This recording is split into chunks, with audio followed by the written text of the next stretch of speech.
de ce colloque organisé par le CNRS, le BRGM, le Pôle Avenia, l'IFP, EN et l'ADEME, avec ses nombreux partenaires. Je vous invite à vous installer, à prendre place pour qu'on puisse commencer à débattre d'un certain nombre de sujets qui, j'en suis sûr, vont grandement vous intéresser. Je m'appelle Mathieu Rouault, je suis journaliste scientifique à Grand Labo et comme hier, je serai là toute la journée pour poser des questions totalement impertinentes. Non, j'essaierai de faire en sorte qu'elles ne soient pas trop. Et pouvoir vous accompagner et donner la parole le plus possible à l'ensemble des acteurs qui nous font l'amitié et le plaisir d'être avec nous tout au long de cette deuxième journée. Ressources et usages du sous-sol dans la transition énergétique. La journée d'hier était dans une large mesure consacrée à un certain nombre de développements techniques. Pour rappeler, par exemple, hier soir, on a fini sur le stockage de CO2. C'était des échanges très intéressants. La deuxième journée va continuer à évoquer ces thèmes-là, bien sûr, en parlant de dossiers, de projets concrets. On va faire peut-être aujourd'hui une plus grande place à la question de la façon dont on se saisit de ces sujets, dont on en parle à toutes les échelles, avec tous les acteurs, la notion d'acceptabilité, qu'on la prenne telle qu'elle ou pas, qu'on l'accepte telle qu'elle, j'allais dire elle-même ou pas, sera débattue au cours d'au moins une table ronde qui aura lieu en deuxième partie d'après-midi. Et puis, on parlera également de ressources minérales cet après-midi. Et on commence ce matin avec une table ronde qui s'intitule « Regards croisés ». Et dont la vocation est de faire se réunir des personnalités qui nous font le plaisir d'être là ce matin pour parler de ces sujets.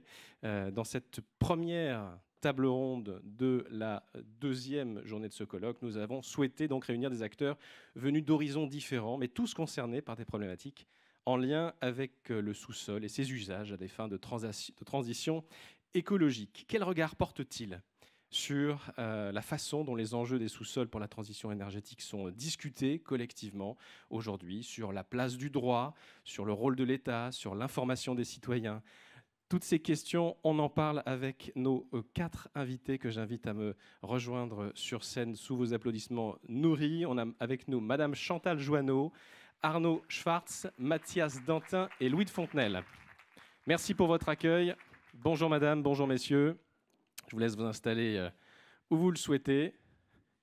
Et puis, on va donc commencer cette journée, je le disais, en profitant de votre expertise et de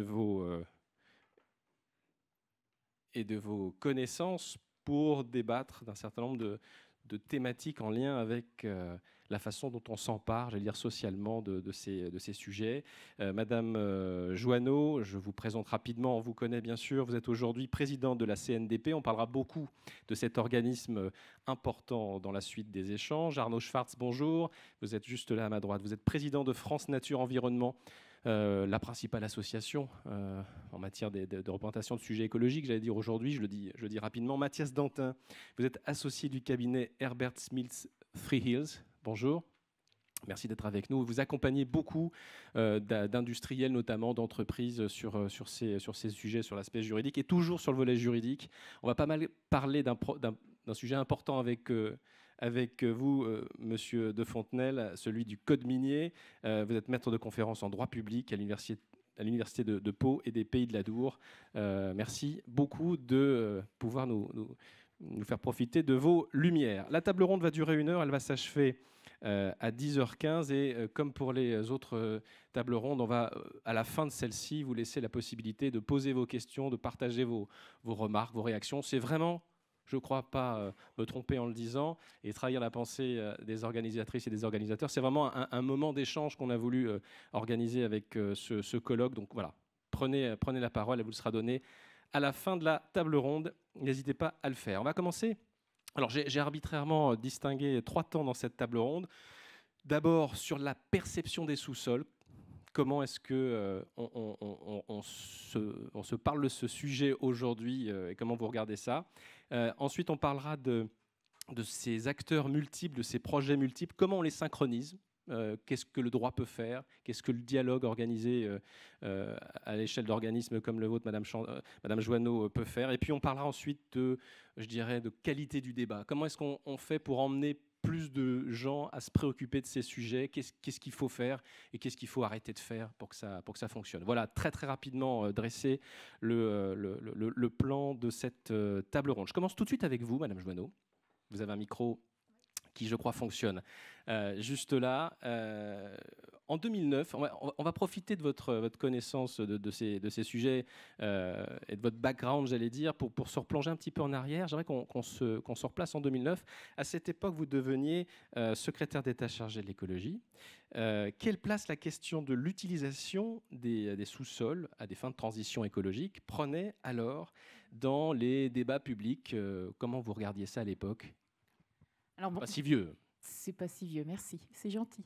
Bonjour à toutes et à tous. Alors, en 2009, en fait, la question des sous-sols était très très peu abordée. On avait quelques conflits avec le code minier, évidemment, mais qui sont toujours pas résolus d'ailleurs. Puisqu'il échappait quand même à pas mal de procédures. Mais en fait, l'essentiel des débats était concentré sur le stockage de CO2. Puisque 2009, on était quand même dans une logique qui était de considérer que le stockage de CO2 allait devenir une des grandes solutions à la lutte contre les changements climatiques. D'ailleurs, je me souviens d'expertises internationales qui évaluaient à 20% les potentialités de réduction de gaz à effet de serre grâce au stockage de CO2. Et donc, le grand sujet, c'était l'expérimentation de nouveaux dispositifs de stockage de CO2, avec l'aide d'ailleurs de fonds publics et avec l'aide de l'ADEME. Donc j'avais connu ce dossier à l'ADEME et ensuite comme secrétaire d'État en charge de l'écologie. Mais en dehors de ce sujet, les préoccupations plus générales, alors sur la qualité des sols, c'est pas le sujet, mais sur la qualité des sols étaient encore, on va dire, balbutiantes, et surtout sur leur capacité à stocker du CO2. Et sur les autres sujets, ça restait, j'allais dire, très, très obscur dans le débat public. Les choses ont évolué depuis. Comment vous regardez ça? Alors les choses ont évolué, on peut évoluer. Je vais être un peu radicale, je suis désolée. Mais... les choses ont peu évolué. J'ai regardé en fait dans l'historique de la CNDP si on avait eu à connaître de ce type de projet dans le cadre des débats publics. Et il faut savoir que dans le cadre des débats publics, on a à connaître des installations industrielles. Donc s'il y a du stockage prévu en sous-sol dans le cadre d'installations industrielles, on a à en connaître. Mais par contre, tout ce qui relève du code minier échappe complètement au débat public. Donc on n'a pas à en connaître. Ce qui explique que depuis la création de la CNDP, c'est-à-dire depuis 25 ans, on n'a eu que 3 cas. On a eu à traiter alors c'était de l'enfouissement pour l'essentiel, des problèmes de stockage en sous-sol. Donc c'était du stockage en général en cavité saline ou évidemment le projet CIGEO en couche argileuse. Donc c'est vraiment intéressant. Alors je peux vous faire un petit peu le bilan de ce qui s'est dit, mais ça va vous prendre peut-être du temps. Non, mais on va y revenir. C'est intéressant de voir comment la CNDP regarde ces dossiers, justement, notamment en termes de méthodologie. On en parlera tout à l'heure. Je vous propose de continuer ce premier tour de table. Louis de Fontenelle, alors, on a parlé à l'instant du code minier. Bon, là, ça bouge tout de même. Il y a un nouveau code minier. Bon, ça bouge. Effectivement, ça a bougé il n'y a pas très longtemps et ça a bougé substantiellement. Peut-être juste 2 éléments de contexte historique et puis de contexte tout court pour savoir de quoi on parle. Parce que là, on a beaucoup parlé de la réforme du code minier, mais plus largement, ce qui nous intéresse, c'est le droit minier et qui en fait ne se résume pas au code. On a un code, effectivement, qui contient des textes de valeur législative, des textes de valeur réglementaire, mais il faut associer à ça un certain nombre de règles qui sont contenues dans d'autres codes d'ailleurs. C'est notamment le cas du Code de l'environnement. Et puis on a plein d'autres textes à l'échelle de l'Union européenne, à l'échelle réglementaire en application des textes, mais qui sont pas pris, qui sont sortis du Code minier. Donc en fait, il faut bien s'apercevoir qu'on est face déjà à un enchevêtrement de normes. Alors c'est pas spécifique au domaine minier, mais c'est quelque chose à prendre en considération. Deuxième chose, dans le facteur historique, c'est que la réforme du code minier, on en a beaucoup parlé parce qu'on n'y arrivait pas. Alors, je pense qu'il y a des représentants de l'administration centrale. Et il faut les féliciter parce qu'ils ont réussi quand même à faire passer une réforme dont on pensait, et moi aussi, qu'elle n'aboutirait pas. Alors juste, pourquoi on pensait ça? Pourquoi on pensait qu'elle n'aboutirait pas? Parce qu'on a eu, en fait, on avait une base législative qui était vraiment très ancienne, puisqu'elle remontait à 1810. Et que depuis lors, alors il y avait eu des textes qui effectivement avaient été pris, alors soit de renoncement à des choses, interdiction de la fracturation hydraulique, interdiction programmée de l'exploitation et de l'exploration d'hydrocarbures. En 2017. voilà, un 30 décembre 2017, un certain nombre de textes visant à mieux associer le public, à prendre en compte la donnée environnementale, mais il n'y avait pas eu la grande réforme substantielle et qui nécessitait de prendre en compte 3 dimensions: l'environnement, l'association du public, ce qu'on traite souvent sous l'angle de l'acceptabilité sociale, mais le terme n'est pas très bon, je pense qu'on y reviendra. Et la troisième chose, c'était de remettre un peu de l'ordre sur la procédure administrative, mais ça, je pense qu'on va en parler, et qui est une vraie difficulté pour les opérateurs économiques. Donc pourquoi c'était critique, cette réforme? C'était pour ce contexte-là, c'était vieux. Et la deuxième chose, c'est qu'on intervient, là, la discussion qu'on a, intervient dans un contexte de crise. Alors, la réforme n'avait pas été pensée pour cette crise-là, mais je pense que Mathias Dantin reviendra là-dessus. On a eu, en l'espace de peu de temps, un rapport, Philippe Varin, sur la sécurité d'approvisionnement en matériaux. Tout récent. Et donc le fait d'extraire, de produire. Une annonce quand même importante de Ursula von der Leyen sur le fait que, enfin, l'acte européen sur les matériaux critiques devrait être produit. Et donc, en fait, on a une vraie question sur notre consommation de matériaux, notre dépendance aux matériaux, la criticité de ces matériaux et finalement les moyens qu'on emploie pour les extraire et les produire. Je repose un petit peu la question, mais d'une façon différente. Est-ce qu'on y voit plus clair aujourd'hui? La première partie de cette table ronde, c'est perception du sous-sol. Est-ce que notre perception du sous-sol et de ses enjeux est éclaircie du fait de ces nouveaux ajustements et réformes? Alors, si on peut... c'est plus clair. Est-ce que le droit est plus clair? Est-ce que le droit est plus clair aujourd'hui en 2022? Non, alors non et oui. Enfin, non, alors non, je vais expliquer pourquoi. Vous êtes non, juriste, oui. non? Non, mais c'est ça. Mais parce que non, pourquoi? Parce que comme on a pris beaucoup de retard, du coup, on se retrouve avec une loi, la loi climat et résilience, qui contient des dispositions importantes, et 4 ordonnances. Et pourquoi non? Parce qu'en termes de compréhension par le large public, alors sans même parler du large public, parce que ça, à la limite, on s'en préoccupera en fin pour de les table ronde. opérateurs, Ne serait-ce que les opérateurs. Alors, sache à quelle sauce ils si on prend un peu de recul, parce que la législation est fleuve et qu'elle est compliquée, en termes d'analyse, il y a 3 choses qui sont contenues dans cette réforme et qui portent de la clarté. 1, effectivement, il y a une meilleure prise en compte de l'environnement et à travers des dispositifs très précis, notamment la soumission des travaux miniers à la question de l'autorisation environnementale, à la procédure de l'autorisation environnementale. Ça, c'est un progrès et effectivement, voilà. La soumission dès le titre minier, parce que vous savez, il y a titre et ensuite autorisation de travaux, dès le titre minier, la création d'un mémoire environnemental, d'une analyse environnementale qui fait que le pétitionnaire doit dès le départ s'interroger sur l'effet de son projet sur l'environnement. Première chose. Deuxième chose, une meilleure prise en compte du public, puisqu'on a finalement une participation du public qui est prévue à toutes les étapes. Effectivement, avec des mentions de recours possibles à la CNDP, mais pas de manière obligatoire, ça on est d'accord. Et donc, on a une participation du public à toutes les échelles. Au niveau du titre minier d'exploration, au niveau de l'autorisation minière de travaux sur l'exploration, titre minier sur l'exploitation, autorisation de travaux. Donc, le public est associé à tous les niveaux. Meilleure association des collectivités territoriales également. Là où ça pêche un peu, je le dis franchement, c'est sur la sécurité économique pour les opérateurs. Il doit y en avoir dans la salle, ça ne s'est pas amélioré. C'est-à-dire que je ne vois pas aujourd'hui, avec les contraintes qui sont mises, enfin, il y en aura, hein, mais quels opérateurs vont prendre le risque de venir extraire des matériaux en France? On va revenir sur cette question dans le deuxième temps de cette table ronde. J'ai répondu à votre question mais magiquement.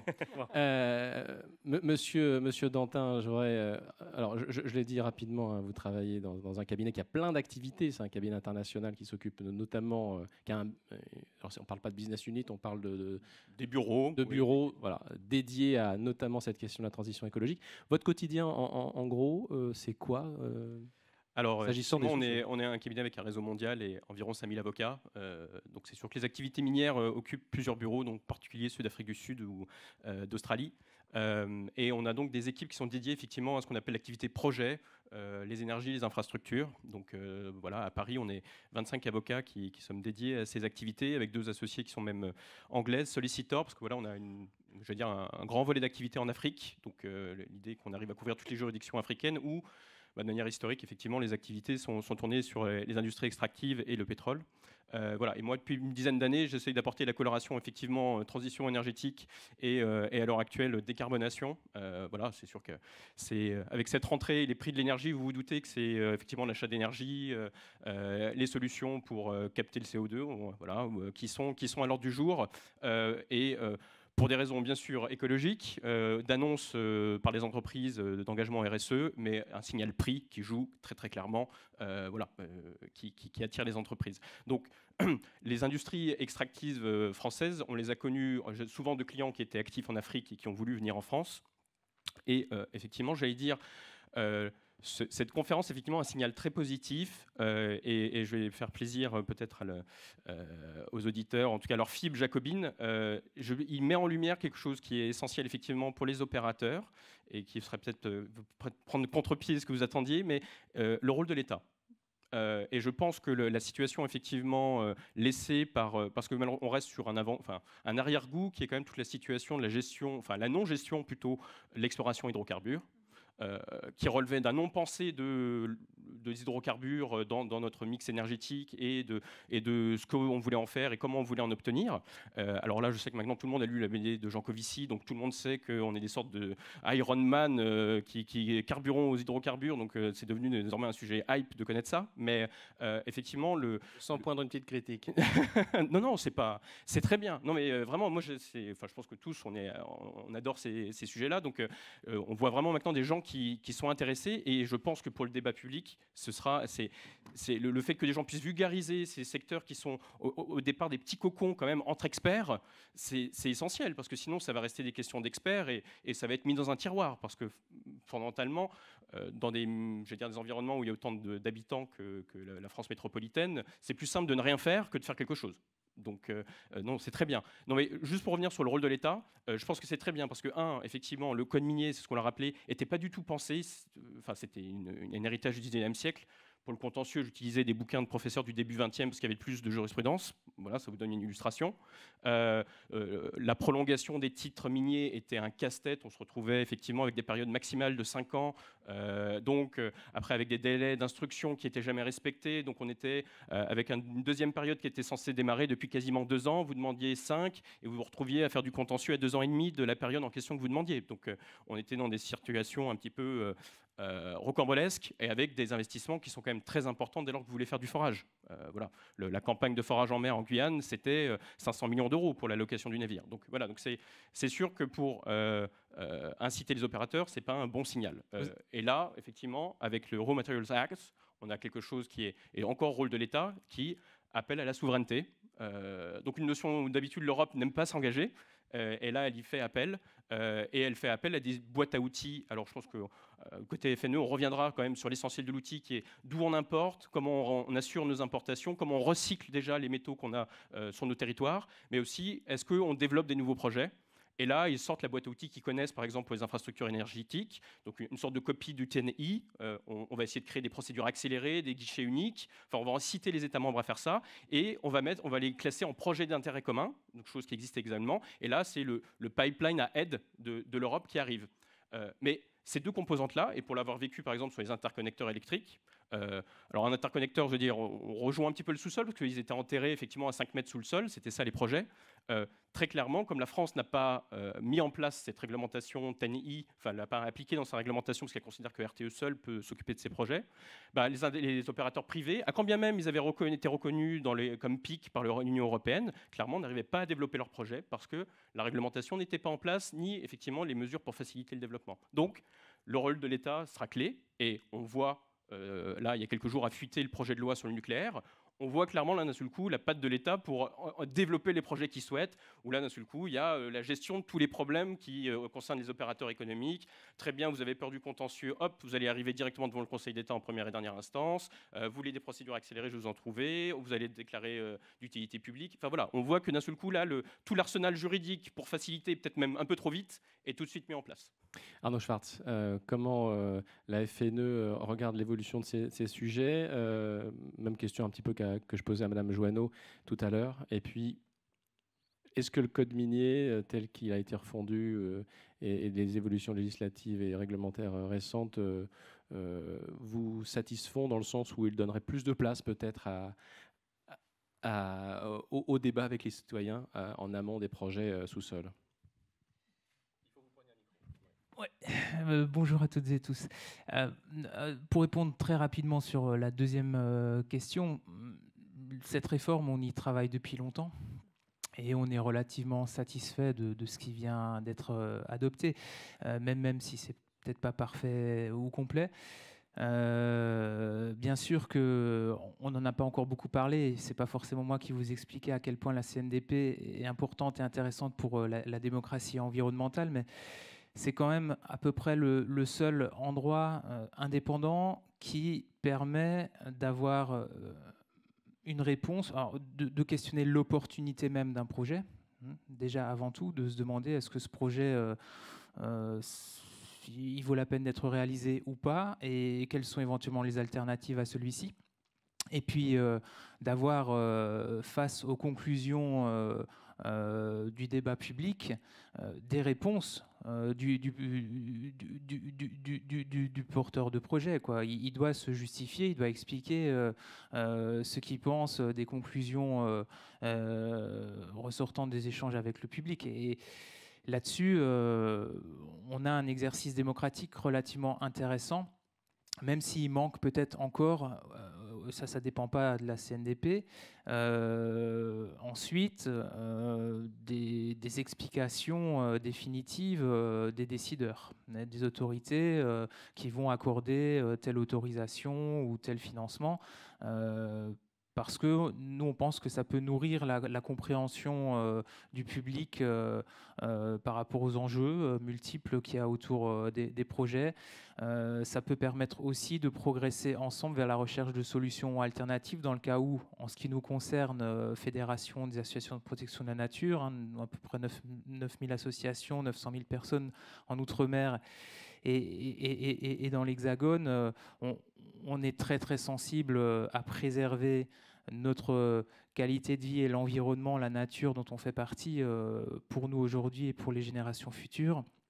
Et que donc on veut des explications précises sur les décisions qui sont prises afin éventuellement la fois d'après sur des projets semblables de pouvoir proposer des alternatives qui répondront aux besoins, aux attentes, qui seront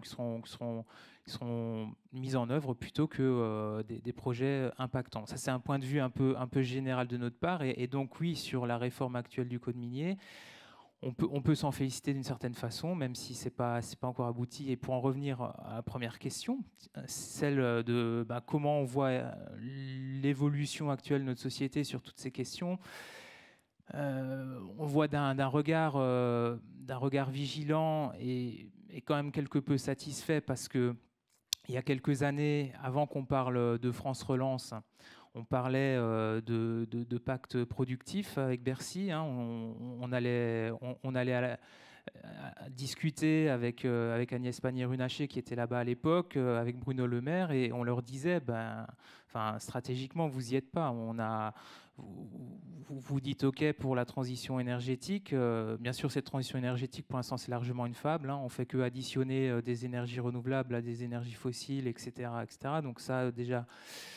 je referme la parenthèse là-dessus, mais il faut aussi l'avoir en tête. Peut-être la réouvrir. On la réouvrira après si vous voulez. Mais d'autre part, sur des matériaux dont l'approvisionnement peut être critique pour nous, vous n'avez pas de données, ou très très peu. Vous n'êtes pas capable de nous répondre quand on vous pose des questions. Et de fait, qui à Bercy, où le gouvernement, les administrations...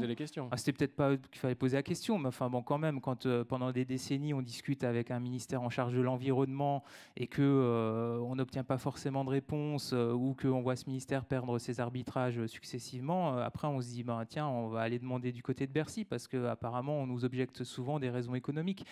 Et quand on discute avec eux, on voit que finalement leur truc il est un peu au doigt mouillé. Donc ils lancent des études, et puis aujourd'hui progressivement on commence à avoir des informations, et on commence aussi, même jusqu'au niveau européen, vous l'avez signalé, à avoir une volonté stratégique en la matière. Alors, pour nous, ça, c'est c'est plutôt satisfaisant parce que ça signifie qu'il commence à y avoir déjà chez les décideurs, et puis après, ça va permettre peut-être plus largement dans la société, ça on l'appelle de nos voeux et ce n'est pas encore suffisant, d'avoir un débat là-dessus, un débat sur les ressources qu'on utilise. Est-ce qu'on a le temps d'avoir un débat? Pardon, je vous interromps. Hier soir, la journée s'est terminée sur des échanges sur le stockage de CO2. Et dans la salle, une question est venue de la rapidité du déploiement de ces techniques versus ce qui se passe par exemple aux États-Unis ou même dans le nord de l'Europe. Et il y a finalement deux points de vue. Un premier point de vue, peut-être celui de l'opérateur ou de l'industriel ou du start-upper, je ne sais, qui dit voilà, il faut peut-être se dépêcher parce que de toute façon, il faudra le faire. Et si on ne le fait pas nous, d'autres le feront. Et puis, dans la salle, il y avait aussi des gens qui estimaient, ou sur scène, qui estimaient qu'il fallait prendre plus de temps, s'interroger sur la légitimité de la filière, être dans la discussion, etc. Comment on synchronise ces deux échelles de temps? Et là, j'ai envie de vous entendre, vous, et puis Madame Joanneau, juste après. En quelques mots, parce que je vois que le temps file, c'est terrible. En fait, bon, c'est difficile d'y répondre, mais pour nous, il y a déjà un problème. Si on prend rien que l'indicateur empreinte écologique, vous en avez entendu parler, j'imagine, à présent, au bout de quelques années, qu'on le rabâche. Quand on consomme plus que ce que les ressources terrestres peuvent fournir ou absorber en termes de pollution chaque année, et à un moment donné, ça ne va plus. Et de quel droit, nous, en France, on aurait une empreinte écologique supérieure à des personnes dans d'autres pays? Ça questionne profondément. Quand on voit aussi, après on peut critiquer toutes les études ou tous les indicateurs qu'on veut, mais globalement, ça donne des tendances et ça amène à se questionner. Quand on voit aussi une étude de l'Institut français pour l'économie circulaire faite avec Capgemini qui nous dit que rien qu'avec la SNBC actuelle et qui va être probablement révisée à la hausse, on n'a pas les matériaux qu'il faut pour assurer la transition énergétique prévue. De toute façon, quelque part, il va falloir re-questionner profondément notre modèle et la façon... C'est-à-dire nos modes de vie ? Nos modes de vie et nos façons de produire et de consommer. Se questionner sur qu'est-ce qu'on produit, qu'est-ce qu'on consomme, c'est essentiel. Et ça, si on n'en prend pas le chemin, c'est celui de la guerre. On parle de guerre souvent à cause de l'Ukraine aujourd'hui. Si on ne prend pas le chemin du questionnement de notre rapport aux ressources, de notre rapport aux autres populations sur cette planète, de notre niveau de vie par rapport au leur, inéluctablement, c'est profondément humain, il y a des jalousies, des colères qui se transforment en violence. Vous êtes en train de m'expliquer, je résume, mais dites-moi si je me trompe, que vous êtes en train de dire que les industriels qui s'occupent de stockage, qui s'occupent de sous-sol de façon générale, en matière de décarbonation notamment, tentent de répondre à des questions qui ne devraient pas se poser ? Ils tentent de le faire peut-être... de façon trop déconnectée de ce qui devrait être une réflexion assumée politiquement au niveau d'une nation ou plus largement encore d'un bloc qu'est l'Europe ou encore plus largement au niveau des Nations Unies. Si on veut vivre en paix toutes et tous avec des ressources qui sont limitées, si on veut travailler à une économie réellement circulaire, respectueuse de la biodiversité et de la santé humaine, on a vraiment beaucoup de boulot devant nous. Et on ne peut pas laisser juste la main invisible du marché. On parlait peut-être d'un rôle de l'État pour mieux organiser les choses. Nous, on se questionne même sur le rôle de l'État par rapport aux ressources du sous-sol et leur exploitation. Mais pour y parvenir, il faut d'abord en discuter. Il faut associer le plus largement possible le public pour cela.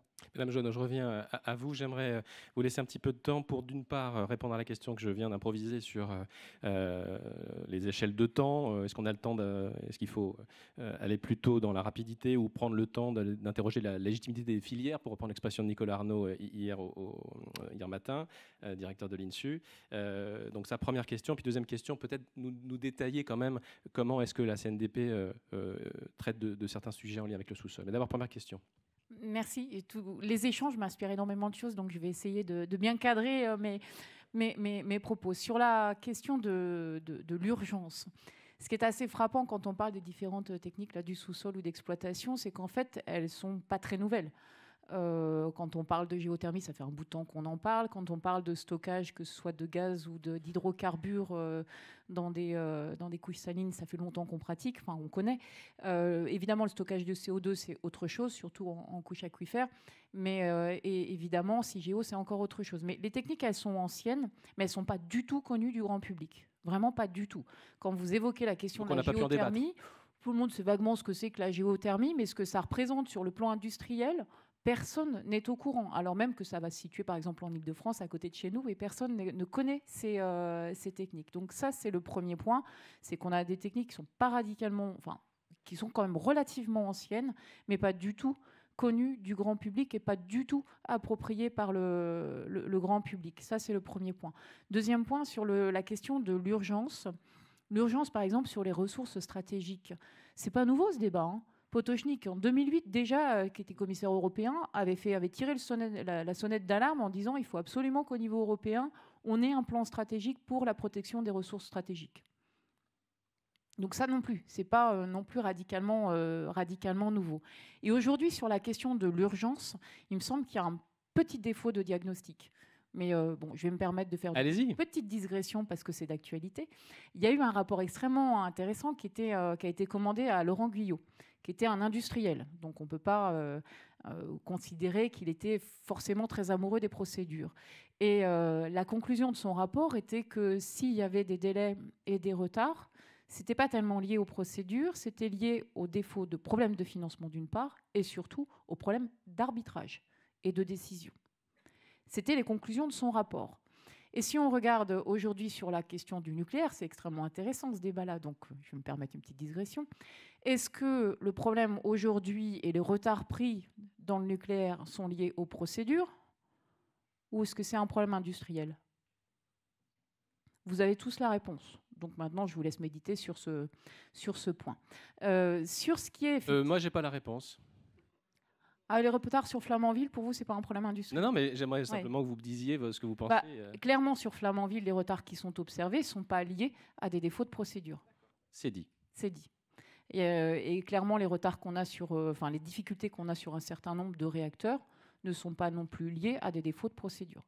Les problèmes de corrosion, c'est lié à des problèmes de fabrication. Donc aujourd'hui, ce qu'il faut, c'est se poser les bonnes questions par rapport à la question de l'urgence. Et j'en reviens à ce que disait Arnaud à l'instant. Effectivement, par rapport à ces différentes techniques, c'est comment on les place à ces différentes filières, quelle est leur place dans la transition écologique. On manque de hiérarchie, justement, de vista globale, de la façon dont peuvent s'articuler les sur ces filières que vous évoquez sur le sous-sol, elles sont vraiment hyper intéressantes parce que, justement, elles ne sont pas débattues. Elles ont très peu été débattues. On les débat de manière un peu épisodique. Nous, on a eu un débat, alors c'était sur de l'extraction, puisque c'était sur la mine d'or de Guyane, mais qui posait d'autres questions, qui étaient fondamentalement des questions aussi culturelles locales par rapport au fait de creuser la montagne. Mais sur les sujets qu'on a eu à connaître, ils sont vraiment intéressants. Oui, parce alors que voilà, un petit focus peut-être sur des exemples thématiques. Un peu rapide, ce qui vous permettra de voir juste comment c'est perçu par la population. Donc, il y avait 2012 un projet de stockage de gaz naturel dans les Landes. Et il y a deux éléments qui ressortent fortement de ce débat.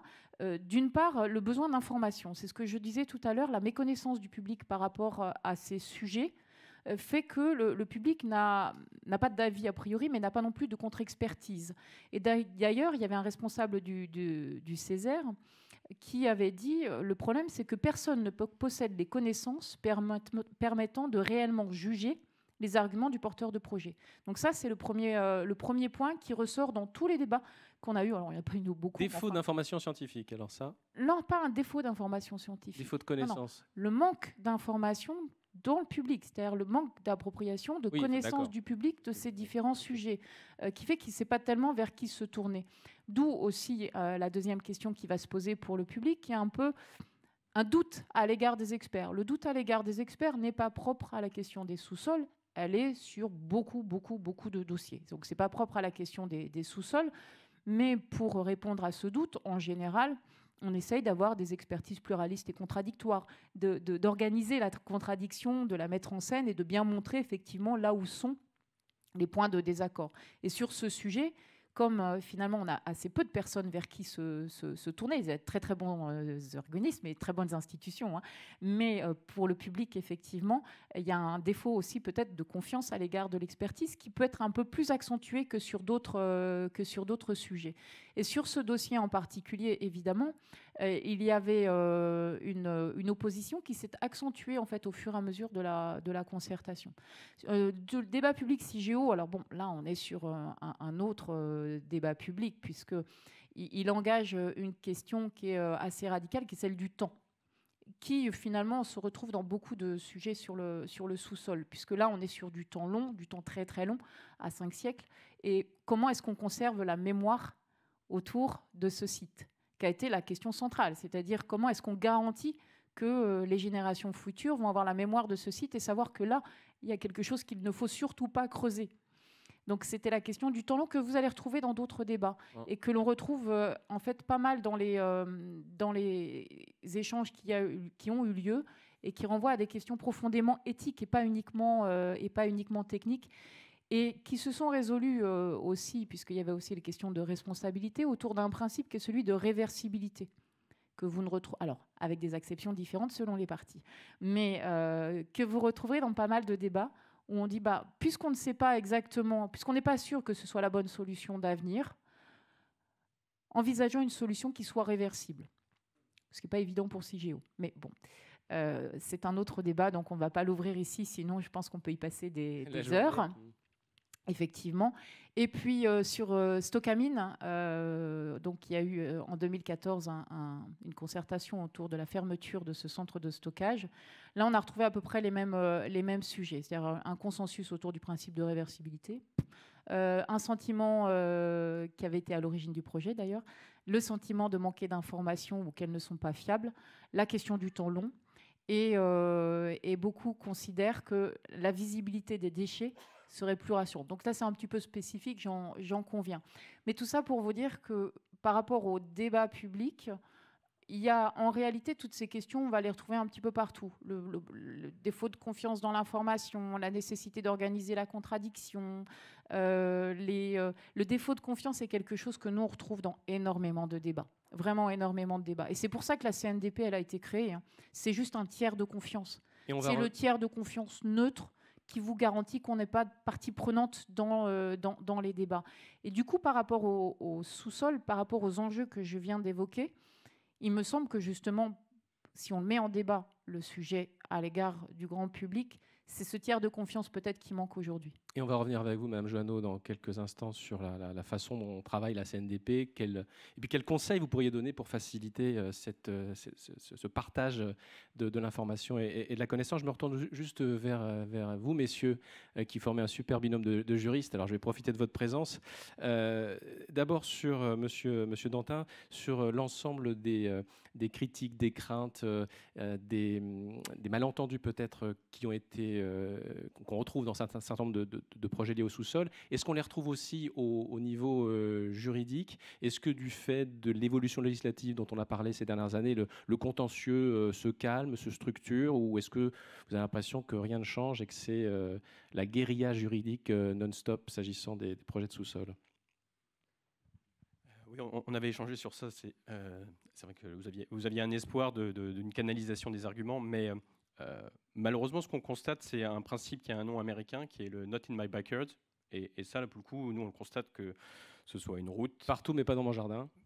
Oui, fondamentalement. Donc voilà, mais je vais dire parce que quand on arrive au niveau du contentieux, de toute façon, après, le rôle des avocats des deux parties, ce sera de trouver le maximum d'arguments, et donc tout sera épluché. Et effectivement, même s'il y a eu une concertation préalable, tout sera rediscuté. En fait, on viendra contester que l'étude d'impact n'était pas suffisante, on viendra contester l'impact même de l'exploitation, que ce soit une éolienne offshore, comme un forage en mer. Je sais que ça vous avait surpris quand je vous avais dit que je retrouvais des arguments effectivement dans les deux types de contentieux. Je sais que ça peut paraître surprenant, mais après, une fois que vous arrivez au contentieux, le but de chacun est de gagner. C'est là où, en France, on garde une vision un peu religieuse du droit, où on espère qu'il va dire la vérité. Mais fondamentalement, on est dans une vision où les anglo-saxons ont plus raison. C'est celui qui est effectivement la meilleure position qui va gagner. Donc voilà, c'est pas le rôle des tribunaux d'un seul coup de faire le droit ou de dire la vérité. Eux, ils vont effectivement apprécier sur la base d'un cadre juridique en place. Donc sur cela, effectivement, je pense que l'attente des opérateurs, le plus souvent, en fait, le fait qu'il y ait du contentieux est déjà intégré dans les démarches. Donc c'est pour ça que les attentes et ce qui est proposé souvent comme réforme, notamment dans le domaine renouvelable pour l'éolien offshore, ou là d'un seul coup dans le projet de loi nucléaire, c'est le fait d'accélérer les procédures. Et donc au lieu qu'il y ait le fait de passer par la première instance, l'appel, le recours en cassation, qui peut partir sur 8 à 10 ans, pour le coup, de demander à ce qu'il y ait des instances uniques, spécialisées, afin que comme ça, elles aient une connaissance en plus approfondie du secteur et puissent rendre des décisions plus rapides, en premier et dernier ressort étant, voilà, un peu la timbale que tout lobbying recherche pour son industrie, et notamment voilà, dans le renouvelable, on l'a vu. Est-ce que l'État, est-ce que des positions peut-être plus claires, plus stratégiques, je ne sais pas comment le dire, sans être vexant, peut, en les positionnant, cette vista, éventuellement déflatter un peu ce contentieux, en faisant des choix globaux, Monsieur de Fontenelle, permettre aux choses d'avancer plus vite et mieux? Alors, le truc, c'est que tout est dans tout, et en fait, j'ai trouvé que le sol glissait un peu sous nos pieds là quand on a discuté, parce que les choses qui sont abordées sont tellement complexes et tellement que je pense qu'il faut mettre un peu de cadre là-dedans, dans la mesure où il me semble qu'il y a plusieurs choses. En fait, il y a plusieurs niveaux, mais ça va répondre à votre question. Le premier niveau, c'est effectivement celui de l'analyse et de la stratégie qu'on emploie. Et cette analyse et cette stratégie, elle repose sur des choses finalement assez simples. C'est-à-dire, l'évaluation de nos besoins, et notamment des besoins de nos industriels qui sont très dépendants à des matériaux, à des minerais, à des métaux dont on a besoin. Ça, le rapport Philippe Varin l'a dit, c'est assez clair, il nous faut un observatoire, Alors le BRGM le fait, je ne dis pas que c'est pas fait, mais il faut poursuivre ça, mettre en place ça, et à partir de là, il faut élaborer une stratégie. À partir de cette analyse, il faut élaborer une stratégie qui repose sur deux choses. Vous l'avez évoqué, des valeurs. Et évidemment, quand je dis que le tout est dans le tout, c'est que les choix que nous faisons de consommation engagent le destin de l'humanité. C'est des grands mots, mais en même temps, c'est vrai. C'est-à-dire que nous sommes tous confrontés à un péril commun qui est celui du réchauffement climatique et de la protection de notre environnement de manière plus large. Donc, c'est-à-dire qu'il y a des choix de valeur à faire, des choix de justice. Et effectivement, cette idée d'approvisionnement durable est importante. Il y a également l'idée d'assumer le fait d'extraire ce que nous consommons. Et je pense que ça, c'est une donnée importante. C'est-à-dire qu'il faut se regarder en face. On a de l'or, on a du tungstène, on a de l'antimoine, on a des choses dans notre sous-sol. On a des matériaux critiques. Enfin, c'est en tout cas ce que me disent les ingénieurs spécialistes de la matière. Et du coup, est-ce que nous choisissons d'extraire et de produire ou non? Et est-ce que nous assumons ou non ça? Une fois que ce choix politique est fait, après se pose la question de la technique. Et la technique, effectivement, les avocats, les ingénieurs et tout ça s'adaptent pour qu'on fasse. Aujourd'hui, le problème de la technique, c'est qu'elle est à la convergence de plein de choses qui se collisionnent et qui font que c'est pas clair et qui posent la question du choix. Et en fait, le problème, il est là. Moi, je suis d'accord avec vous. C'est la question de l'arbitrage. C'est-à-dire, qu'est-ce qu'on se fixe comme cap? Là, on a de la chance, on a un document maintenant. Il s'appellera la politique nationale des ressources du sous-sol, qui sera adopté par un établissement public, par le ministère en charge des mines, en lien avec le BRGM et un certain nombre d'institutions. Le problème, c'est que ce document, il est adopté in fine par le gouvernement. Et ça veut dire une chose. Non, mais ça veut dire une chose qui est importante. Ça veut dire que, parce que quand on parlait de méconnaissance technique du domaine, la méconnaissance technique, à part les gens qui sont dans la salle qui connaissent là, la méconnaissance technique, c'est aussi la méconnaissance technique de nos parlementaires. C'est-à-dire qu'il y a une acculturation profonde sur la question de ce que sont les ressources du sous-sol. Il y a des grands impensés en fait des transitions à l'œuvre aujourd'hui. Il y a la question du nucléaire, on n'en a jamais débattu, et il y a la question des minerais et dont on a besoin et de ces métaux qu'on consomme. Et c'est pour ça que je dis que le truc est aussi et finalement pose la question du choix. La France, et je reviendrai juste pour terminer là sur la question du débat, la France a fait le choix, à partir du 19e siècle, comme le disait Mathias, de dire le sous-sol appartient à la nation. Ce qui veut dire que c'est un régime très particulier. Le propriétaire du sol n'est pas propriétaire de ce qu'il y a en dessous. C'est la nation, ça appartient à la nation. C'est elle qui décide de comment si on l'exploite et de comment on l'exploite. Et en fait, ce projet politique-là, franchement, il est trahi. C'est-à-dire qu'il n'y a pas de politique là-dessus. Il y a des gens qui sont experts du domaine, mais il n'y a pas de sens politique qui est donné. Et ce qui est marrant, c'est qu'on est dans une période où on a eu deux ouvertures, deux prises de conscience. On a eu une prise de conscience pendant la crise sanitaire sur le fait qu'on était tous liés mondialement et qu'on pouvait subir les conséquences d'un truc qui se passait en Chine. Et on a une crise de conséquences avec l'énergie, où on se dit, là, pendant l'hiver, il va peut-être falloir effectivement qu'on réfléchisse à la façon dont on constitue le mix, dont moi, dans ma consommation personnelle, je contribue au réseau, etc. C'est le moment de réfléchir aux matériaux, parce qu'on va avoir la même difficulté. Ça va coûter plus cher, tout le monde s'en rend compte, que ce soit sur les minerais, que ce soit sur les métaux, que ce soit sur les produits de carrière, on se rend compte tous de ça. Et il faut se servir de ce choc, de cet éveil des consciences pour rétablir de la politique. Et pourquoi j'amène le débat à la fin? Parce que le débat, finalement, aujourd'hui, si on le traite comme on le traitait jusqu'à maintenant, ça n'a pas fonctionné. La CNDP qui intervient au dernier moment sur la montagne d'Or en Guyane, les choses sont déjà faites. Même si vous êtes très bon, même si vous arrivez effectivement à mettre les gens autour de la table à discuter, les choses sont déjà cristallisées. Et pourquoi elles sont déjà cristallisées? Parce qu'on n'a pas de référencement national. On n'a pas de truc qui nous dit, oui, certes, il y a ce débat-là localement, mais parce que nationalement... ça. Voilà. Mais en fait, c'est un sujet politique. Moi, je l'ai découvert en l'appréhendant par le droit, mais c'est un sujet fondamentalement, mais au sens noble de la politique. Oui, pas, des choix majeurs à faire pour la nation, comme vous le disiez. Ouais. Oui, et puis après... Formuler en termes entreprise, en fait, c'est réfléchir à la France à son scope 1, 2 et 3. Parce que pour le moment, la solution... Je ne sais pas si ça apporte beaucoup plus de clarté. Désolé, j'avoue que... Alors, en termes entreprise, en termes RSE, mais c'est effectivement... Enfin, en tout cas, voir loin et décider... Mais en fait, parce que la solution simple, et c'est ce qu'on a vu dans l'hydrocarbure, c'est la complainte, d'ailleurs, il y avait des compagnies africaines qu'on défendait qui disaient, c'est simple, en fait. Vous dites que vous avez les mains blanches, mais fondamentalement, vous continuez toujours comme des gros cochons, et c'est juste que c'est fait dans les pays du Sud. Et là, vous vous dites que vous avez bonne conscience. Mais en fait, comment vous allez faire pour de vrai? Et voilà. Et c'est exactement ce que tu as très bien résumé. Pour les minerais, on va avoir la même question. La transition énergétique, les batteries, c'est des minerais.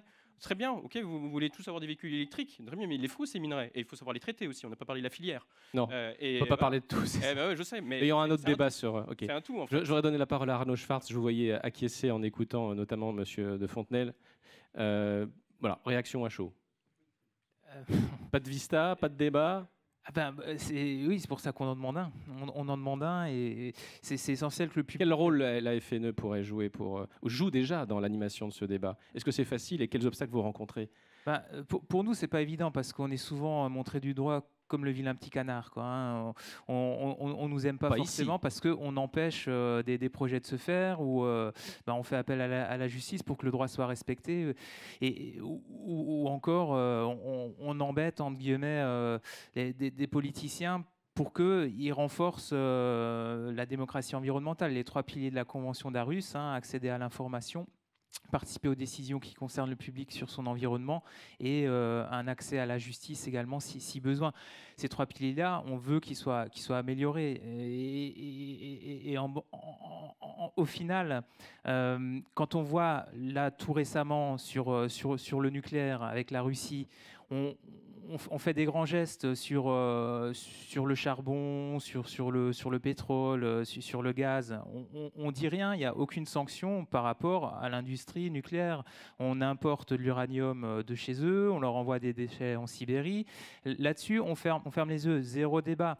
On nous sort une loi d'accélération sur le nucléaire, alors qu'il y a un débat public qu'on est censé avoir avec une paire d'EPR qui sont censés être fabriqués du côté de Penly et derrière une relance. Ce débat public n'est même pas terminé, que déjà on nous dit oui, voilà, de toute façon il y a une loi, donc on connaît d'avance la décision qui résultera de ce débat public. Quelque part, c'est destructeur au possible pour la confiance des citoyens dans le système politique en place. Quand des personnes ne comprennent pas les enjeux profondément démocratiques, ils font de la casse sociale. Et ça prépare rien de bon pour la suite. Moi, je dis, on est une organisation avec des citoyennes et des citoyens qui ne veulent pas uniquement être consultés au moment des élections. On est éduqués, on veut avoir notre mot à dire entre-temps. Et on ne demande pas à prendre le pouvoir, ce n'est pas du tout notre rôle, mais on est un contre-pouvoir vigilant pour que la société, elle évolue dans le respect de l'humain et de l'environnement. Et ça dérange profondément, je le vois bien. Mais ça dérange qui ? Ça dérange des personnes qui croient que leur intérêt à court terme, des intérêts privés, économiques, financiers, doivent primer sur l'intérêt général de long terme. Ou alors qu'ils se font une idée de l'intérêt général de long terme sans vouloir en débattre avec les autres parce qu'ils ont la capacité financière ou culturelle d'accéder aux décideurs et d'obtenir ce qu'ils veulent au détriment d'une majorité, ça c'est notre point de vue, d'une majorité d'autres humains et d'autres espèces vivantes. La seconde qui suit du Arnaud Schwartz, c'est encore du Arnaud Schwartz. Je voudrais qu'on continue sur la CNDP. D'abord, peut-être une réaction, Madame Joanneau, à ce qui a été dit tout à l'heure par Monsieur de Fontenelle sur le moment auquel la CNDP arrive. Il disait sur un certain nombre de sujets, je reprends vos termes, c'est trop tard. Les débats sont déjà cristallisés. Le mal est fait, j'allais dire, en tout cas en termes de non-débat. Non, j'ai pas dit que c'était la faute de la CNDP. Je voulais demander à Madame Joanneau si elle était d'accord. Le vrai sujet effectivement qui est posé, c'est que par exemple par rapport à la politique d'exploitation de l'or, on la met en débat au moment où on a un projet, mais cette politique, elle est normalement et fondamentalement débattue d'abord à un niveau national qui doit être normalement un niveau parlementaire à minima.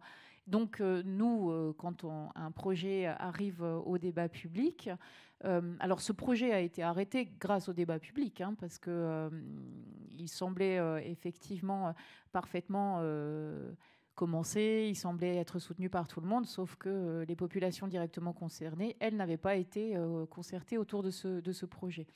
En fait, il est vrai que par rapport, c'est ce qu'on disait tout à l'heure, par rapport à l'histoire en 2008 de la Commission européenne qui déjà soulevait la question, il est vrai qu'il faudrait vraiment qu'on ait un débat national, à minima un débat parlementaire, à minima un débat au CNTE, au CESE, en tout cas dans les instances qui vont ensuite diffuser, effectivement, déjà s'équiper en termes d'expertise, en termes d'accès à l'information, et pouvoir ensuite diffuser auprès de la population un maximum d'informations et de connaissances autour de ces sujets.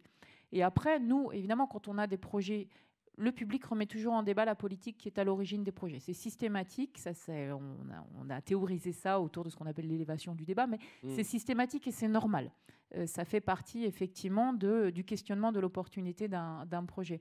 Mais par rapport au sous-sol au sens large, et à tous les enjeux qui sont fondamentaux pour l'avenir et qui ont été évoqués, et qui étaient déjà connus, je pense qu'effectivement, il est un peu grand temps qu'on s'en préoccupe. La CNDP, c'est une de ses missions, cherche à développer cette, entre guillemets, culture de la participation, hein, je cite. Elle s'y prend comment? J'aimerais qu'on... Ça fait partie, effectivement, des missions qui nous sont confiées dans le cadre du Code de l'environnement. On s'y prend par différentes recommandations, avis. On peut être associé sur des missions de conseil, comme avec le GEFIS, pour effectivement savoir comment au mieux mettre en débat certains sujets, quelles méthodes, quels outils, quels modes d'information.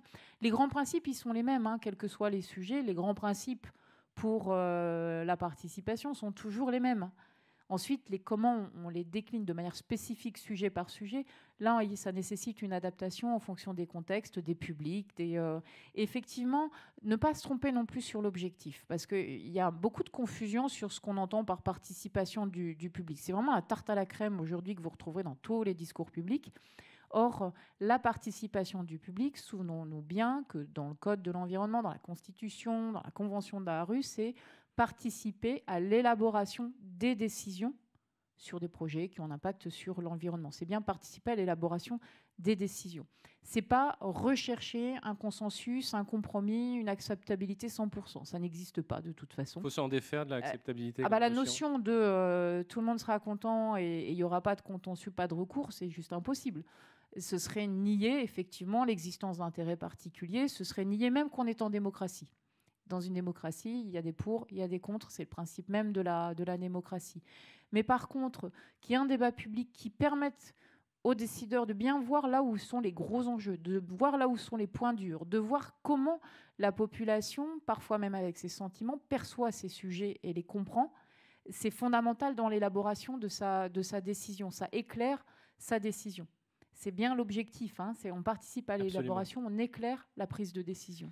Merci, Madame Jeannot. Il est 10h. Je voudrais qu'on se tourne tout de suite vers les questions du public qui vont être nombreuses, j'en doute pas, ou remarques, commentaires, quels qu'ils soient. Et en attendant que la première main se lève, mais je ne vais peut-être pas avoir à attendre très longtemps, je voudrais juste me retourner un instant vers Monsieur de Fontenelle parce que vous avez abordé un tout petit peu cette notion de transition énergétique juste. C'est quelque chose sur lequel, voilà, en écho à ce que vous évoquez, c'est quelque chose sur lequel vous travaillez, vous, et j'aimerais qu'on mette un petit focus dessus. Oui, mais alors je veux pas être trop conceptuel parce que c'est un projet naissant là. Il va être mis en place à partir de janvier prochain. Il est soutenu par la région Nouvelle-Aquitaine.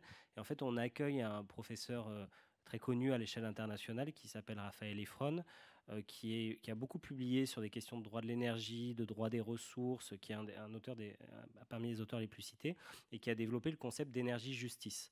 Et en fait, énergie-justice, c'est un concept un peu compliqué, mais pour faire simple, qui renvoie à l'idée que ce que nous consommons in fine doit être juste à toutes les étapes de la production de cette énergie, c'est-à-dire de l'extraction de quelque part jusqu'à notre consommation finale, et que cette justice se voit par l'application de deux choses. D'une part, des droits et libertés fondamentaux, qui sont compris dans nos corpus, et c'est là que c'est un peu compliqué l'intercroisement de tout, mais voilà. Et la deuxième chose, ça, c'était plutôt mon apport à ce projet, qui était la notion de contrat social. Alors, c'est un grand mot et on ne se prend pas pour Rousseau, hein, mais l'idée, c'était que, et d'ailleurs, c'est une des questions du débat social, aujourd'hui, on s'aperçoit qu'il y a deux enjeux, le respect des droits et libertés, pour le fait que ce soit juste, et la protection de l'environnement, je l'inclus dedans. Et la deuxième chose, c'est le fait d'avoir un pacte à des échelles territoriales sur le fait de faire quelque chose qui ait rapport à la transition énergétique ou à la transition minière. Et c'est en gros de taper dans la main pour que les choses soient justes. Je n'ai pas encore. Il y a des travaux là-dessus, hein, sur comment est-ce qu'on fait pour faire ça, pour créer du débat politique local, pour récompenser, ou on va dire rémunérer, les termes ne sont pas du tout bons, mais en tout cas aider les collectivités territoriales, les parties prenantes, pour qu'il y ait une répartition des richesses produites par l'endroit où on opère. Et voilà, donc il y a ces deux concepts-là qu'on lie ensemble. Il y a 8 universités partenaires dans le monde, c'est un très très gros projet.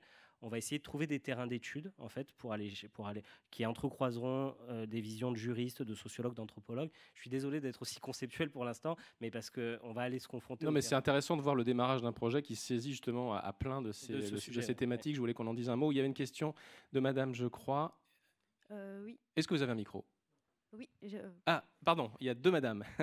Alors, Bénédicte Senki, Géosciences Montpellier, Université de Montpellier. Je voudrais remercier d'abord Monsieur de Fontenelle d'avoir mis l'éléphant dans la pièce et qu'on le regarde tous. Et j'aimerais rebondir sur la question du doctorant qu'il y a eu hier, en fait, dans le premier panel de discussion. Le doctorant a demandé à monsieur qui s'occupait de géothermie, mais du coup, vous n'avez pas des problèmes d'approvisionnement en termes de matériaux matériaux de base et éventuellement matériaux critiques pour la géothermie. Et à mon avis, dans le panel, M. Guéant a complètement contourné la question. Et Olivier Vidal va nous montrer dans une présentation que c'est le point important.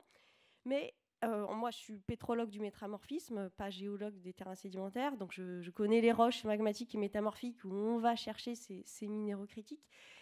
Et j'ai l'impression que dans beaucoup d'appels d'offres, que ce soit le European Green Deal ou alors l'ANR, on commence sur les aspects très sexy de l'innovation technologique, etc., etc. Mais derrière, pour aller se poser vraiment la question, est-ce qu'on veut vraiment s'approvisionner, avoir une chaîne d'approvisionnement sécure et éventuellement locale de ces matériaux de base quand on a besoin pour toutes les énergies renouvelables. Il y a un rapport de l'Agence internationale de l'énergie qui nous dit exactement combien on a besoin pour chaque type d'énergie, dont la géothermie. Du coup, c'est comme si le premier maillon, on l'ignorait un petit peu parce qu'il est tellement, je pense, difficile à regarder en face. Je suis enseignant-chercheur, donc en licence 3 dans le cours de ressources minérales. Je termine par l'étude du discours d'Emmanuel Macron du 12 octobre 2021 qui nous dit on va faire du nucléaire, des voitures électriques, de l'hydrogène vert, et pour ça, on va sécuriser notre approvisionnement. On va aller chercher nos matériaux dans les météorites et au fond des océans. Donc du coup, j'ai l'impression qu'il y a une question fondamentale quand même, comme l'a dit M. Fontenelle. Est-ce qu'on veut vraiment faire de l'extraction, alors je ne dis pas comment on va le faire, parce qu'on ne sait pas comment on va le faire, mais est-ce qu'on va se résoudre à enfin regarder en face et se poser cette question, est-ce qu'on va le faire chez nous, du coup ? Voilà, écoutez, je vous laisse avec cette petite patate chaude. Je vais me prendre un café, je reviens. Non, je ne sais pas qui a envie de répondre. Vous avez Arnaud Schwartz, très bien. Sur l'extraction ou pas, justement ?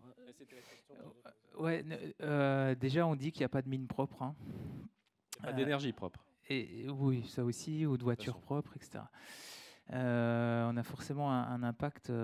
Alors après, on n'a pas de positionnement arrêté pour dire, à l'heure actuelle, hein, on ne veut pas de mines du tout en France, sur notre territoire. Okay,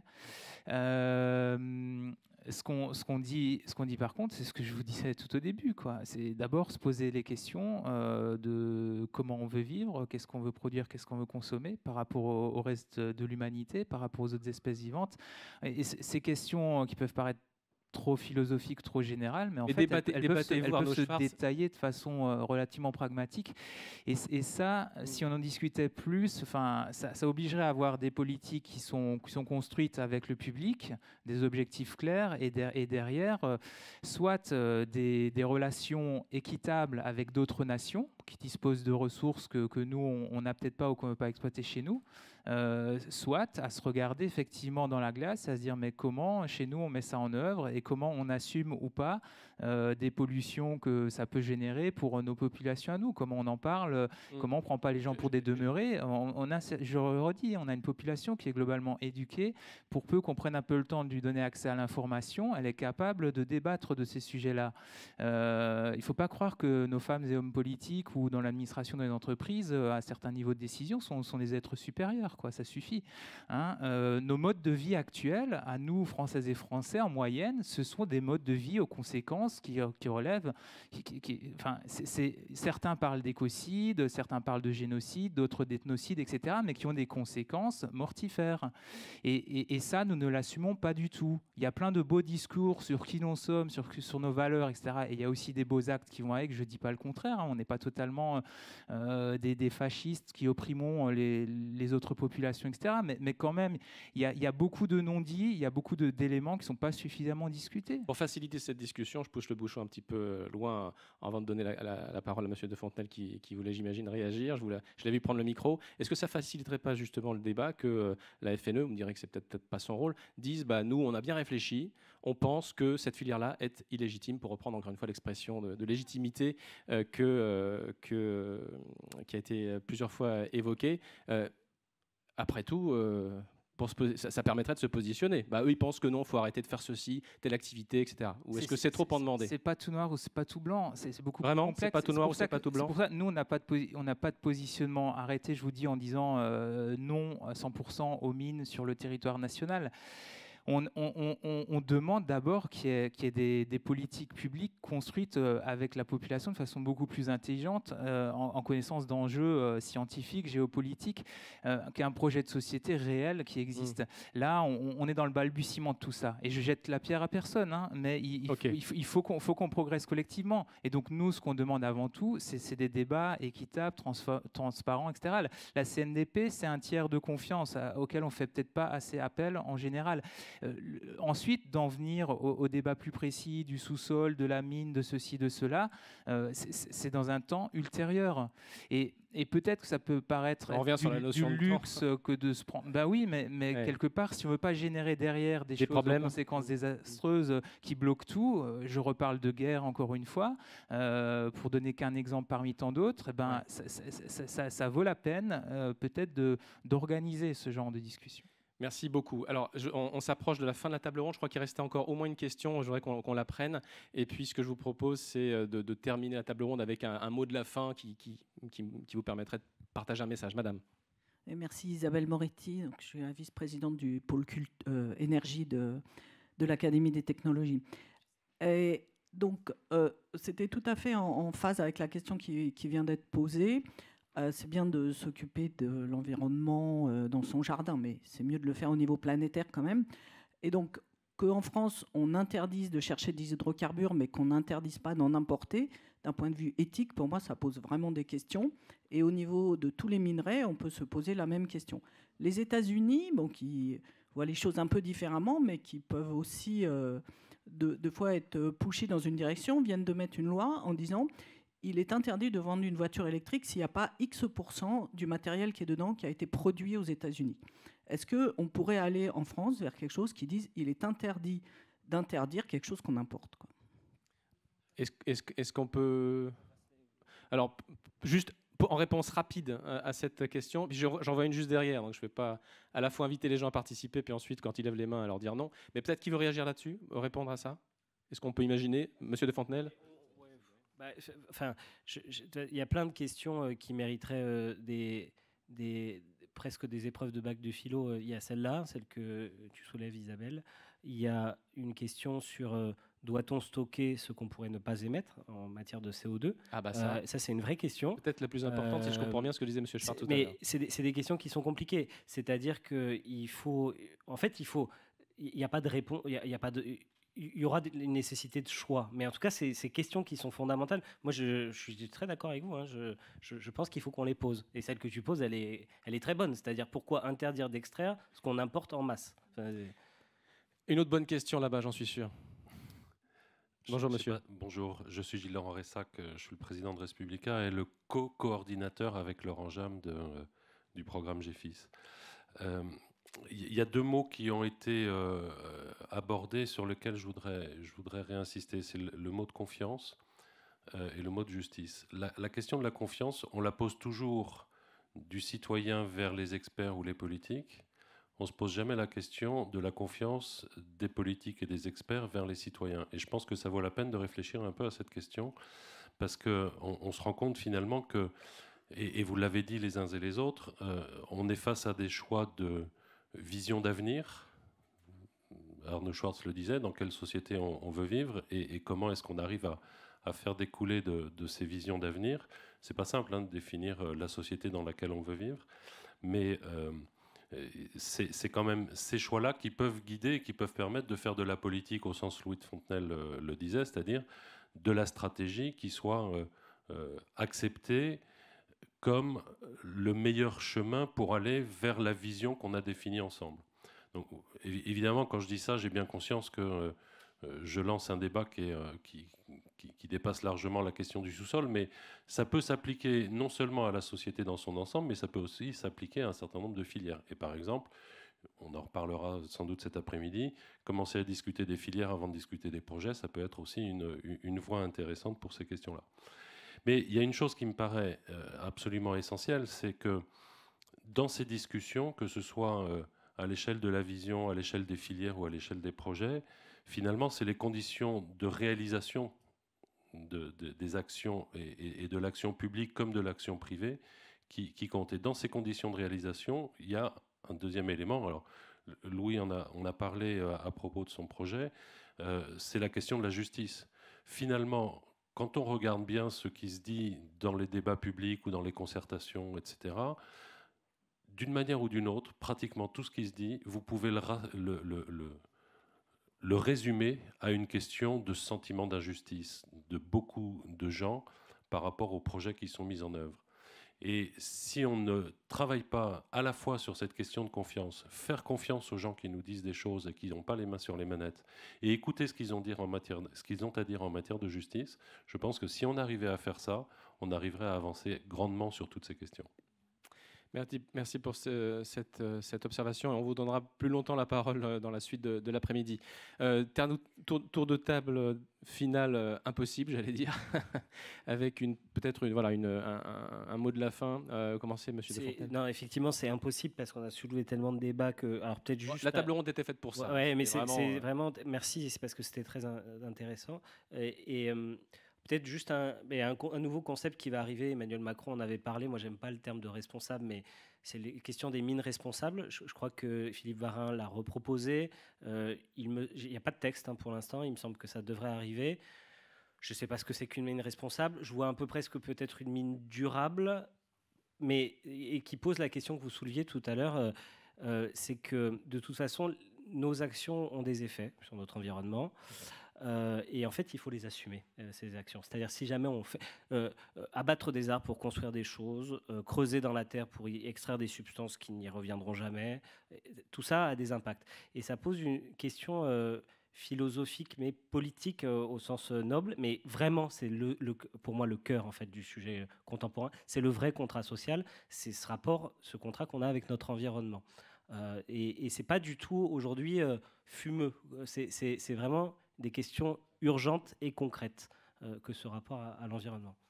Donc mieux organiser ce débat le plus possible. Monsieur Dantin. Je vais faire du partir des entreprises pour aller vers l'État, ce qui peut paraître bizarre encore une fois, mais dans leur politique RSE, les entreprises doivent donc désormais, si elles se sont vraiment engagées, mesurer leur empreinte carbone et pas se limiter à leur activité propre, mais celle de leurs fournisseurs et celle de leurs sous-traitants. Fondamentalement, l'État est face à la même question, et ça va rejoindre la question de Madame sur les importations. Par conséquent, ce que je consomme, moi, comme État, enfin comme nation, tous ensemble, parce que là, c'est en nous représentant, effectivement, quelle est mon empreinte carbone, et pas juste sur ce que je fais sur mon territoire, mais par ce que j'importe également. Et ça, par conséquent, pour vos discussions, et évoluer, que ce ne soit pas juste Bercy qui décide, en fait, cette empreinte carbone, et probablement, si on arrive à sophistiquer, peut-être aussi l'impact sur la biodiversité, mais là, je vais peut-être déjà trop loin. Déjà, si on arrive à faire l'empreinte carbone comme première étape, devrait être pris en compte, et normalement ça devrait être le cas dans les budgets des ministères qui sont censés remettre effectivement leur empreinte. Et là, par conséquent, si à Matignon on dit on ne regarde pas juste le budget financier, mais votre budget carbone, et que ça devient un facteur de décision, et que c'est un critère, là par conséquent ça le remet déjà dans le cœur de la décision politique. Donc pour faire déjà avec nos instances représentatives qui existent déjà, qui sont l'Assemblée nationale et le Sénat, eux aussi, dans leur projet de loi, réintégrer l'idée effectivement d'empreinte carbone et d'impact pour le coup, pour que ça se soit pris dans la décision politique et que ça devienne un vecteur qui doit être pris en compte dans les discussions. Déjà, ça permettra de réexposer cet élément-là, et pas juste le limiter pour les importations au mécanisme européen qui est annoncé dans le Green Deal, qui est le CBAM, désolé pour le cible, mais qui est le Carbon Border Adjustment System, et qui déjà pose beaucoup de questions. On avait un minier australien qui nous a déjà posé des questions pour savoir comment ça allait l'impacter sur ses importations. Donc, mais voilà, il y a des choses en place, et ça compte sur effectivement mesurer notre mode de vie et leur impact. Peut-être le mot de la fin, Mme Joanneau. Rapidement, mais je trouverais que la table ronde était intéressante parce qu'elle a complètement progressé dans sa réflexion. Elle est oui, par rapport à ce qu'on avait prévu de dire, notamment. Rien prévu par rapport au déroulé. C'est terrible. C'est formidable pour vous. Et en fait, c'est vrai qu'elle nous a invités à retourner à la racine des choses, donc que ce soit la racine de notre modèle de développement et donc des extractions qu'il suppose et des impacts qu'il suppose sur des ressources qui ne sont pas, elles, renouvelables. En fait, et donc de mettre en débat et cette politique globale et ensuite ces filières et après les projets qui en découlent, mais de le faire effectivement dans l'ordre et pas par le petit bout qui est à chaque fois le bout du projet, et revenir à la racine du débat démocratique, ce qu'évoquait Gilles Laurent tout à l'heure, à savoir la confiance réciproque. Quand les décideurs me disent mais pourquoi le public n'a plus confiance en nous, parce que la réciproque elle est vraie. Souvent, vous renvoyez des messages qui ne sont pas nécessairement des messages de confiance non plus à l'égard de la population. Et donc, ça suppose, pour éclairer ces débats, que tous les experts qui sont dans cette salle, et manifestement, et les expertes, et ils sont nombreuses et nombreux, puissent aussi... parce que les questions que vous vous posez, là, parfois avec des mots peut-être beaucoup plus compliqués que les mots qu'on a dans un débat public, mais c'est les questions que se pose tout le monde en réalité. Et donc, que vous puissiez contribuer à ce débat en vous rendant accessible aussi à tout le monde, ce serait chouette. Je signale d'ailleurs à ce sujet que les scientifiques font leur part du boulot, notamment il y a eu à la rentrée parlementaire, je crois, emmenée par M. Cassou, une formation assurée auprès de députés qui le souhaitent. Bon, peut-être une initiative à renouveler, peut-être était-ce un premier essai à confirmer. Pardon ? Maintenant, il faut qu'il le fasse sur le sous-sol. Voilà, peut-être qu'il faut voilà, peut-être est-ce à vous d'organiser ce type de formation, même si c'est peut-être pas si simple que ça, mais c'est faisable, ça a été fait. C'est au moins prévu au niveau de la fonction publique, avec climat, biodiversité, ressources. Donc ça va débuter là, le 11 octobre. Il y a aussi dans les feuilles de route des ministères, en lien avec le secrétaire général à la planification écologique, des indicateurs qui sont assignés à tous les ministres avec leurs feuilles de route respectives. Ils vont devoir, en termes de carbone, mais aussi probablement, en tout cas c'est le ministre Béchu qui nous a dit qu'il a demandé cela en termes d'empreinte écologique, mais pour donner un peu une idée plus globale des impacts et des gains, des progrès réalisés. Donc il y a des choses qui sont en train d'évoluer, et puis il y en a d'autres pour lesquelles on aimerait aussi encore quelque part que notre gouvernement fasse amende honorable et se rende crédible. Stocamine, on a, plutôt que de faire croire qu'en mettant un bouchon de béton dans cet endroit où on était censé de façon réversible pouvoir ressortir les déchets, on a quelque part la volonté de l'État de laisser des déchets au fond, alors qu'ils vont être au contact tôt ou tard de la plus grande nappe phréatique d'Europe. on peut techniquement retirer une grande partie des déchets qui demeurent. Ça va coûter beaucoup d'argent, mais on peut le faire. Il faut la volonté politique. Et là-dessus, s'ils veulent recréer de la confiance, se rendre crédibles, il faut une décision rapide à présent. Et pareillement, du côté de Cigéo, là, on a un autre problème, c'est qu'on prend une déclaration d'utilité publique alors qu'on ne nous a pas encore apporté la preuve de la faisabilité. On nous dit non, mais vous inquiétez pas, ça viendra dans la demande d'autorisation de construire. Là, ça ne va pas du tout en termes de méthodologie. C'est comme avec la loi d'accélération sur le nucléaire. On nous laisse entendre finalement que la décision est déjà prise avant que l'opportunité qu'on questionne dans un débat public à Penly ne soit réellement discutée. Donc on a vraiment des marges de progrès aussi sur un plan démocratique de la part de ce gouvernement, même si par ailleurs, il y a des choses qui progressent. Et je tiens vraiment à avoir une position là équilibrée, à le dire pour finir. Merci à vous toutes et tous pour ces positions équilibrées, pleines de sens et d'intérêt. J'ai grand plaisir à animer cette conversation libre, un peu détachée par rapport à ce qu'on avait prévu, mais c'est ça aussi le jeu de la discussion. Je voudrais qu'on applaudisse et remercie beaucoup Louis de Fontenelle, Arnaud Schwartz, Mathias Dantin et Madame Chantal Joanneau. On va marquer une pause, mesdames et messieurs, pour continuer, j'en suis sûr, une partie des débats là, à la pause café. On se retrouve à 10h45 pile, car la suite du programme, vous allez le voir, est intéressante également. À tout de suite.